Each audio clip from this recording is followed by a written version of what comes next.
Episode 10 was a lot, y'all. It was, I'm not gonna lie, it was a lot. So before we get into it, go ahead and hit that subscribe button. I know you're watching. 60% of y'all watching. Don't subscribe. Don't follow your girl. Follow your girl. Help her out. Anyway, this episode was stressful and emotional, and I hardly want to get into it. So Malik, well, first of all, everything ends up okay with the team, as we see in like the last episode. They were to make it out of the time warp wormhole situation, and with that they were then still stuck in 1983. We are stuck in the 80s, and I'm hating every minute of it. Max still has on those stupid pants. And I hate them so much. I just want him to put on different pants. He got on stretch pants, y'all. That's what it feels like. I feel like I'm seeing too much thigh action.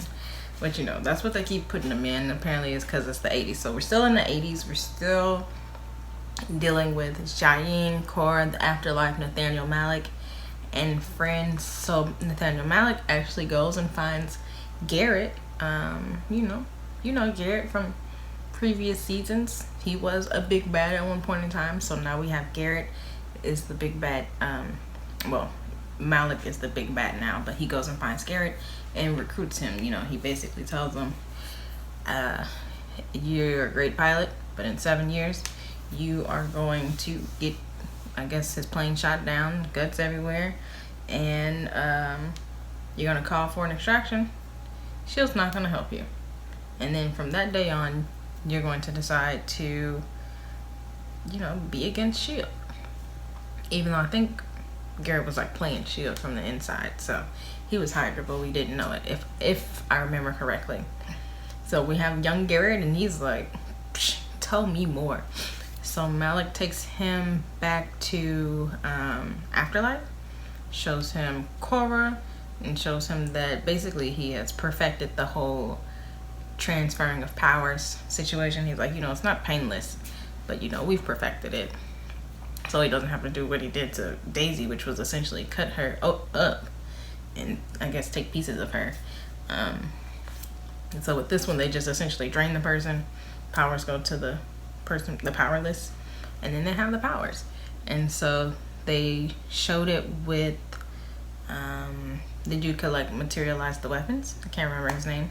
They gave it to a mercenary, and then the dude that could, I can't remember his name to save my life, but the dude that could materialize the little weapons, he was alive, but then Cora put him out of his misery, showed him mercy, and he was like, I should have killed you when I had the chance. And she was like, I forgive you for saying that, but you're still gonna catch these hands.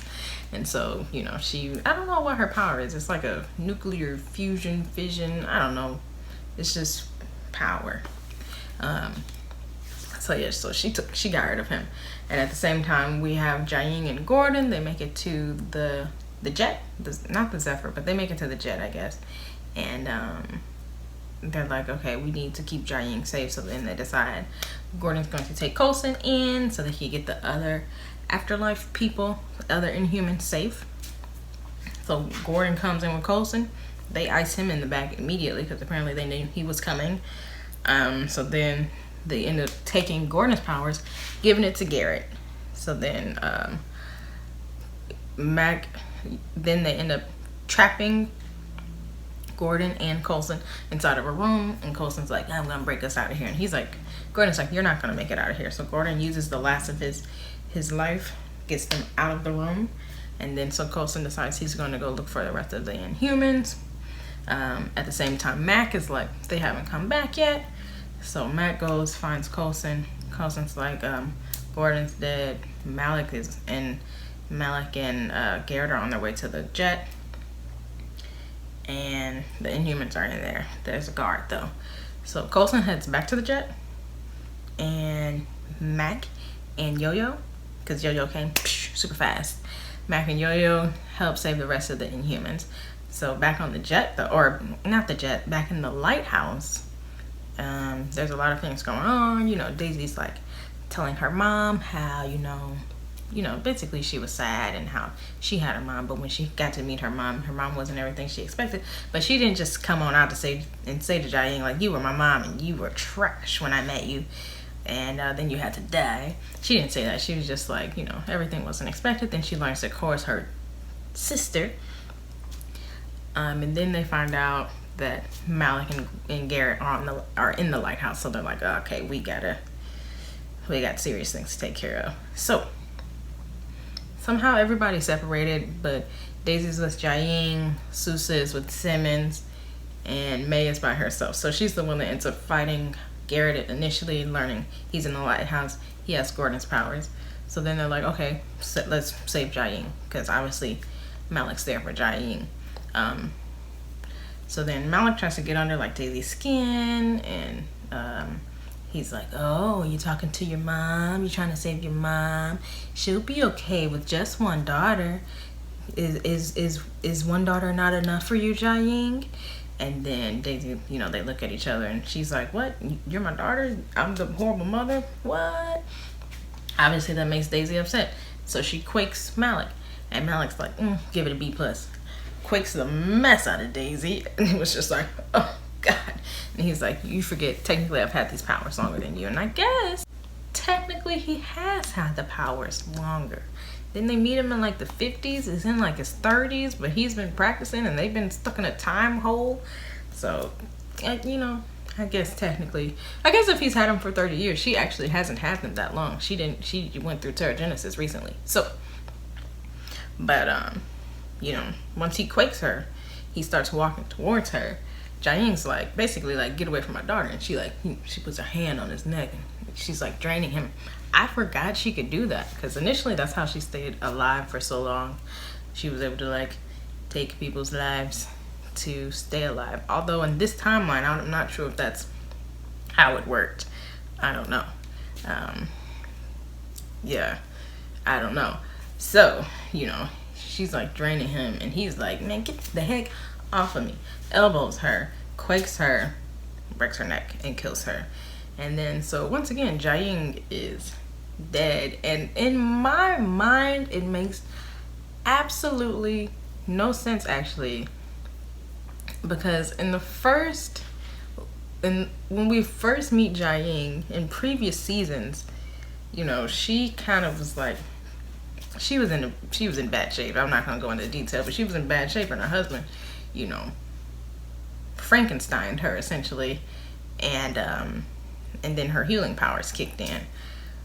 But how is it that when he cracked her back, when he cracked her back and killed her, that was final, and then with this broken neck thing, this is final, but when he Frankensteined her, that wasn't final?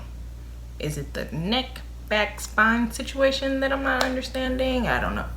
It's not really making sense. And so in my mind, she should pop right back up in the next episode. So I'm expecting Jiaying to pop up, everything be just fine and dandy. Okay, that's my expectation. If it doesn't happen, I'm gonna be mad and I'm gonna scream about continuity and all of the things that don't ever make sense. So Jiaying's dead. Daisy's sad because she has lost her mom twice now. Obviously Cora is now momless, though she doesn't even know it yet. And May ends up shooting and wounding Malik, so he runs away. And so, but once they kill Jiaying, they're like, well, why in the world were they in the lighthouse if they were not here for Jiaying? Okay, turns out they were here for Simmons. They were here for Simmons. And so she was walking with Sousa. Garrett comes up behind her, got her in the chokehold, and Simmons like, shoot him. And Sousa's like, my pleasure. But he don't hit him, because then he teleports away. So now Simmons is gone, and Jiaying is dead, and I mean, we've saved all the other Inhumans except for Gordon and Jiaying's right-hand man. And also they took Cora. They iced Cora. They have her on the ship. But she don't even know her mom's not alive anymore. So that's sad. So I feel feel like there's gonna be like a sister showdown, which makes me sad. It's like, I just need for Jiaying to pop back up alive. There won't be a sister showdown, then they can love each other. So anyway, turns out Malik took Simmons because Fitz is always in the way, even though in the beginning of the episode, it really feels like Fitz isn't alive anymore because, you know, remember in the past episode when they took out the little memory thing, she freaked out, was remembering something traumatic, and then, you know, everybody died because Enoch came down. So we don't know about Fitz, and I don't know if I've said this in a video, but I have been feeling like, is Fitz even alive? Because they keep saying he is alive. That's why she has the memory thing, but it's not feeling like it. So Simmons came to that same conclusion this episode, where like, I'm saying that he was programmed and everything, but technically we were just following the Chronicoms, and once we defeated the Chronicoms, then the little time jump thing messed up, so technically we were just following them. So I'm not really sure if Fitz was inputting anything. So is he in a pocket up in space where no one can get to him? Sounds like a made-up fantasy that she told herself to just, like, you know, keep it pushing, keep it pushing, keep it pushing. And Deke's like, don't say that, you know, Pop's alive, we're gonna get him back. And I'm just like, So, but at the end, Malik is like, look, your little boyfriend's in the way. Well, I guess they're husband and wife now. Your little husband's in the way. So we're gonna take this thing out your neck so we can figure it out. Fortunately, Deke is on the Quinjet, or on the Zephyr, whichever one they're on. So hopefully he can, you know, he can save them. I really don't know how he can save somebody when he's dealing with somebody that can teleport and somebody that has like a little, you know, that has the quake powers. But, you know, maybe they can like track where the Zephyr goes, and then they can save her. But it still kind of feels like they're gonna take the thing out of her neck, and then they're gonna be like, Fitz is dead, and it's like, well then. But maybe he's not actually dead, because Sybil wouldn't have sent Malik to get her. I don't know. This is just my brain ramblings of my brain.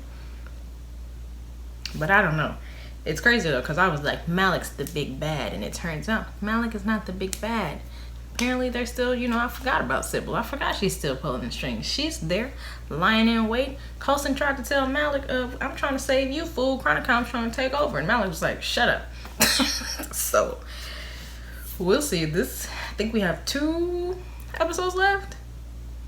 It has to be 2. I don't see them ending on like an 11. Episode 11. So I feel like we're going to have episode 12. Usually they do 12 or 13. Definitely not an 11 episode season. So I'm excited.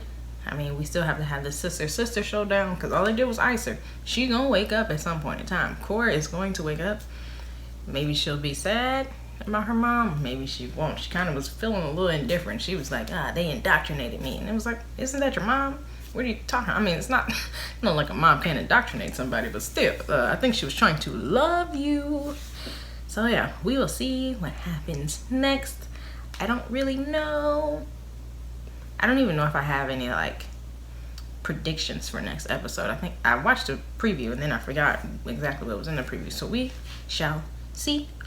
Thank you for joining on my ramblings of Agents of S.H.I.E.L.D. in this final season, and I'll see you guys next time. Peace.